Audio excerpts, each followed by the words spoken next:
नमस्कार विद्यार्थ्यांनो, 11वी commerce book keeping and accountancy या सब्जेक्टमध्ये chapter number 10 single entry system या टॉपिकमधील आणखीन एक इम्पॉर्टंट असा प्रॉब्लेम आज आपण सॉल्व करणार आहोत। हा प्रॉब्लेम आपल्या टेक्स्टबुकमध्ये पेज नंबर 344 पान नंबर 344 वर असून प्रॉब्लेमचा सिरियल नंबर आहे 5। या प्रॉब्लेममधील सोल ट्रेडरचं नाव आहे शुभम। हा शुभम आपले books of accounts single entry सिस्टीममध्ये मेंटेन करतो। तो आपल्याला 31 मार्च 2017 आणि 31 मार्च 2018 या 2 वर्षाखेरचे काही असेट्स आणि लायबिलिटीज दिलेत आणि त्यानंतर काही इन्फॉर्मेशन दिलेत, ज्याच्यामध्ये शुभमचं ॲडिशनल कॅपिटल आहे, शुभमचं ड्रॉविंग आहे आणि काही पर्टिक्युलर असेट्सवर डिप्रिसिएशन प्रोव्हाइड करा असं सांगितले आणि दिलेल्या माहितीवरून शुभमचा प्रॉफिट किंवा लॉस कॅल्क्युलेट करायचा आहे। मग सुरुवातीला जो टेबल दिलेत ज्यामध्ये असेट्स आणि लायबिलिटीज आहेत, ज्यामध्ये 31 मार्च 2017 आणि 31 मार्च 2018 यांचे असेट्स आणि लायबिलिटीचे बॅलन्स आहेत, त्यावरून अगोदर आपण ओपनिंग स्टेटमेंट ऑफ अफेअर्स आणि closing statement of affairs prepare करू, जेणेकरून आपल्याला ओपनिंग कॅपिटल मिळेल आणि क्लोजिंग कॅपिटल मिळेल।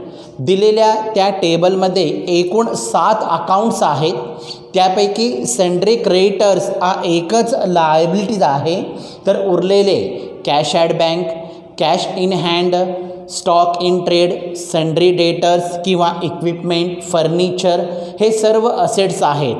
मग मी 31 मार्च 2017 तसेच 31 मार्च 2018 चे बॅलन्सेस त्या पर्टिक्युलर स्टेटमेंट ऑफ अफेअर्समध्ये ट्रान्सफर केलेला आहे। सन्ड्री क्रेडिटर्स हा एक लायबिलिटी असल्यामुळे तो लायबिलिटी साईडला ट्रान्सफर केलं आणि उरलेले सर्व असेट्सला ट्रान्सफर केलं। आता आपल्याला हे ओपनिंग स्टेटमेंट ऑफ अफेअर्स तसेच closing statement of affairs tally करायचे आहेत, ज्याच्यावरनं ओपनिंग कॅपिटल आणि क्लोजिंग कॅपिटल आपण फाइंड आउट करू शकतो। सुरुवातीला opening statement of affairs tally करूया। ओपनिंग स्टेटमेंट ऑफ अफेअर्समध्ये cash at bank, cash in hand, stock in trade, sundry debtors, equipment आणि फर्निचर हे सर्व असेट्स एकूण 6 असेट्स ट्रान्सफर केलं। या 6 असेट्सची टोटल येते 91,200, जे मी समोरासमोर लिहित आहे 91,200। मग या असेट साईडची टोटल 91,200 मधून लायबिलिटी साईडला असणारा सन्ड्री क्रेडिटर्स 15,000 लेस करूया। 91,200 मधून सन्ड्री क्रेडिटर्स 15,000 लेस करूया। मग जो आन्सर येईल त्या आन्सरला म्हणायचा ओपनिंग कॅपिटल आणि हे ओपनिंग कॅपिटल येणार 91,200 मधून 15,000 लेस केल्यावर ओपनिंग कॅपिटल येईल 76,200। हा झाला ओपनिंग स्टेटमेंट ऑफ अफेअर्सवरून ओपनिंग कॅपिटल। जेवढे अकाउंट्स ओपनिंगला आहेत तेवढेच अकाउंट्स क्लोजिंगला देखील आहेत आणि तेच अकाउंट आहेत, फक्त यांचे बॅलन्सेस बदललेत। मग मी ऑलरेडी हे 6 असेट्स क्लोजिंग तारखेला ट्रान्सफर केलं आणि एक लायबिलिटी देखील ट्रान्सफर केलं। आता या ओपनिंग स्टेटमेंट ऑफ अफेअर्सप्रमाणे हा क्लोजिंग स्टेटमेंट ऑफ अफेअर्स देखील टॅली करू आणि यावरून आपण क्लोजिंग कॅपिटल फाइंड आउट करू। मग या क्लोजिंग स्टेटमेंट ऑफ अफेअर्समधील या 6 असेटची टोटल केल्यानंतर त्याची टोटल येते 1,22,500, जे मी समोरासमोर लिहितो 1,22,500। मग या असेटच्या टोटलमधून या 1,22,500च्या टोटलमधून सन्ड्री क्रेडिटर्स जे लायबिलिटी साईडला आहे 10,000 ते लेस करूया। या 1,22,500च्या असेटच्या टोटलमधून सन्ड्री क्रेडिटर्स लायबिलिटी टोटल 10,000 लेस करूया। मग जो येईल त्याला म्हणायचा क्लोजिंग कॅपिटल आणि या ठिकाणी क्लोजिंग कॅपिटल येते 1,22,500मधून 10,000 लेस केल्यावर आन्सर येईल 1,12,500. हा आपला क्लोजिंग कॅपिटल. या पद्धतीनं अगोदर आपण ओपनिंग स्टेटमेंट ऑफ अफेअर्सवरून ओपनिंग कॅपिटल फाइंड आउट केलं. त्याच पद्धतीनं क्लोजिंग स्टेटमेंट ऑफ अफेअर्सवरून क्लोजिंग कॅपिटल फाइंड आउट केलं. आता आपल्याला शुभमचा वर्षाअखेरचा प्रॉफिट किंवा लॉस कॅल्क्युलेट करायचा आहे. यासाठी स्टेटमेंट ऑफ प्रॉफिट ऑर लॉसचा फॉर्मॅट मी आखून घेतलेला आहे. आता या स्टेटमेंट ऑफ प्रॉफिट ऑर लॉसमध्ये ज्या फॉर्मॅटनुसार अकाउंट्स येतात, जे अमाऊंट्स येतात ते अमाऊंट घेऊन शेवटी प्रॉफिट किंवा लॉस कॅल्क्युलेट करू. या स्टेटमेंट ऑफ प्रॉफिट ऑर लॉसमध्ये सुरुवात होत असते क्लोजिंग कॅपिटलनी. मग सुरुवातीला मी लिहित आहे क्लोजिंग कॅपिटल. जे आपण कॅल्क्युलेट केलेलं आहे हा ओपनिंग कॅपिटल आहे. तर क्लोजिंग कॅपिटल आला होता 1,12,500. आउटरला लिहित आहे. या क्लोजिंग कॅपिटलमध्ये ड्रॉविंगची अमाऊंट ॲड केली जाते. तर प्रॉब्लेममध्ये टेबलच्या खाली काही ॲडिशनल इन्फॉर्मेशन दिलेले आहेत. त्या ठिकाणी सुरुवातीला 2 इन्फॉर्मेशन दिलेत की हा शुभम फर्दर कॅपिटल इंट्रोड्यूस केला आणि त्या फर्दर कॅपिटलची अमाऊंट आहे 3,000. तसंच विथड्रॉ केला पर्सनल यूजसाठी 5,000. मग फर्दर कॅपिटल हे ॲडिशनल कॅपिटल असतो. तर विथड्रॉ जे असते पर्सनल यूजसाठी त्याला म्हणतात ड्रॉविंग. आणि ही ड्रॉविंगची रक्कम त्या ठिकाणी दिलीत 5,000. मग या 1,12,500मध्ये ड्रॉविंग 5,000 ॲड करूया. टोटल येईल 1,17,500. मग या 1,17,500मधून सुरुवातीला दिलेला शुभमनी जो फर्दर कॅपिटल इंट्रोड्यूस केलेला आहे 3,000, त्या फर्दर कॅपिटलच म्हणतात ॲडिशनल कॅपिटल. ती अमाऊंट या टोटलमधून लेस करू. लेस फर्दर म्हणजेच ॲडिशनल कॅपिटल याची अमाऊंट आहे 3,000. लेस केल्यानंतर 1,14,500 येतो आणि याला म्हणायचं ॲडजस्टेड क्लोजिंग कॅपिटल. या अमाऊंटला ॲडजस्टेड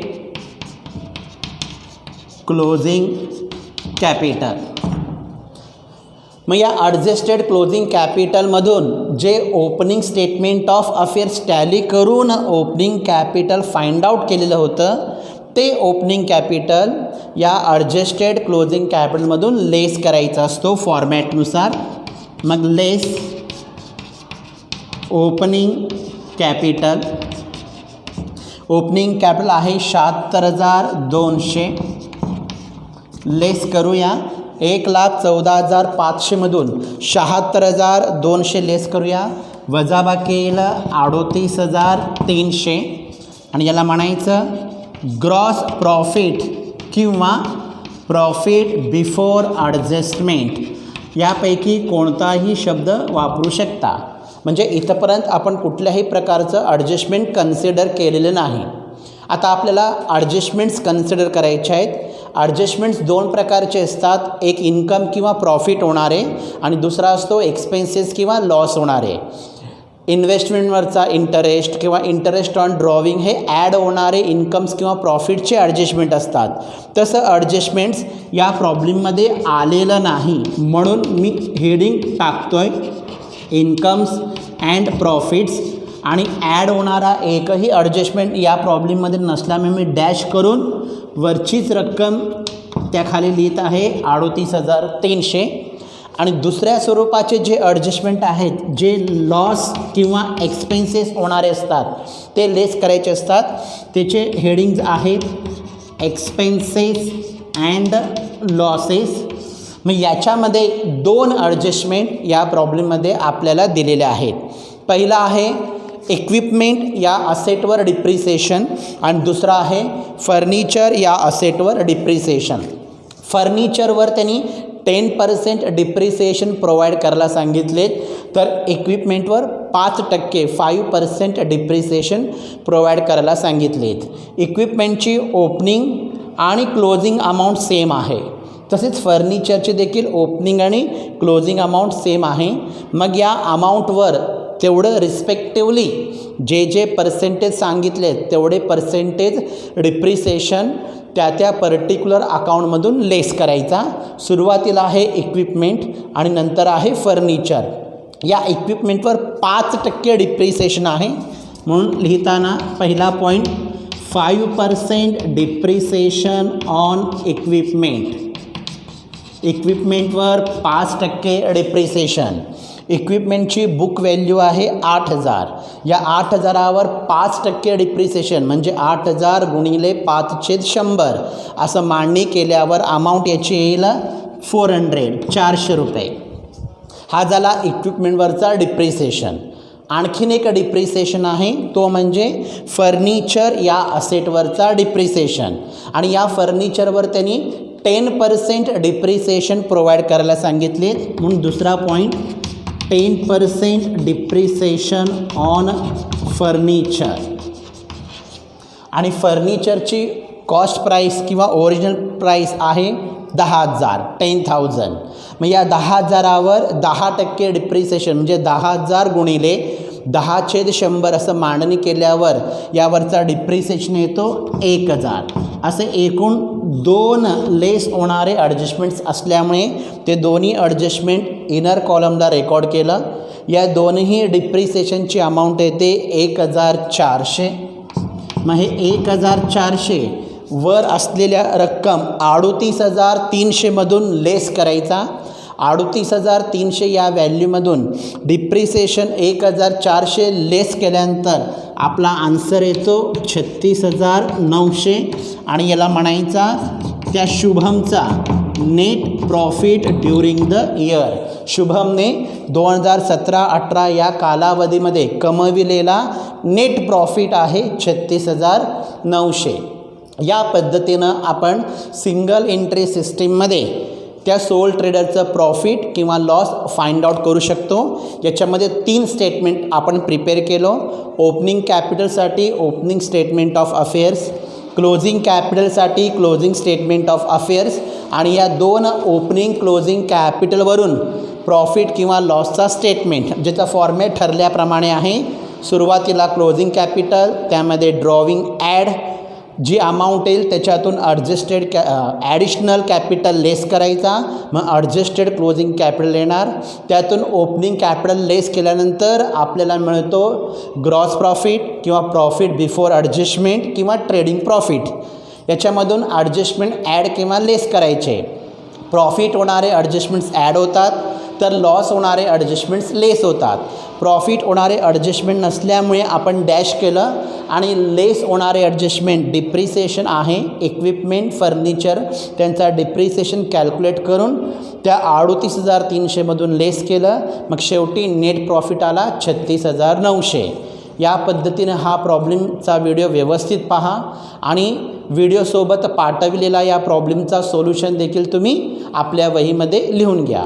एक महत्त्वाची सूचना, हा प्रॉब्लेम सॉल्व करताना आपल्या टेक्स्टबुकमध्ये जो डिप्रिसिएशन आहे तो डिप्रिसिएशन त्यांनी या क्लोजिंग स्टेटमेंट ऑफ अफेअर्समध्येच कॅल्क्युलेट केलेत. म्हणजे इक्विपमेंट 8,000मधून 400 रुपये डिप्रिसिएशन लेस करून आउटरला 7,600 घेतले. तसंच फर्निचर 10,000मधून 1,000 डिप्रिसिएशन लेस करून आउटरला 9,000 रुपये घेतलेत. असं केल्यामुळे त्यांचा क्लोजिंग कॅपिटल बदलला. जरी क्लोजिंग कॅपिटल बदललं तरी शेवटी नेट प्रॉफिट आपल्या एवढंच येतो. फक्त डिप्रिसिएशन या ठिकाणी कॅल्क्युलेट न करता टेक्स्टबुकमध्ये क्लोजिंग स्टेटमेंट ऑफ अफेअर्समध्ये कॅल्क्युलेट केलेत. म्हणजे डिप्रिसिएशन या पद्धतीने देखील कॅल्क्युलेट करता येतो असं टेक्स्टबुकमध्ये त्यांनी दिलेलं आहे. परंतु आपण या एकाच पद्धतीने प्रॉब्लेम सॉल्व करणार आहोत ज्यामध्ये डिप्रिसिएशन असेल किंवा जो काही लेस होणारा किंवा ॲड होणारा ॲडजस्टमेंट असेल ते याच ठिकाणी कन्सिडर करायचा. व्हिडिओ व्यवस्थित पहा आणि सोबत दिलेला सोल्युशन या प्रॉब्लेमचा आपल्या वहीमध्ये लिहून घ्या. थँक्यू.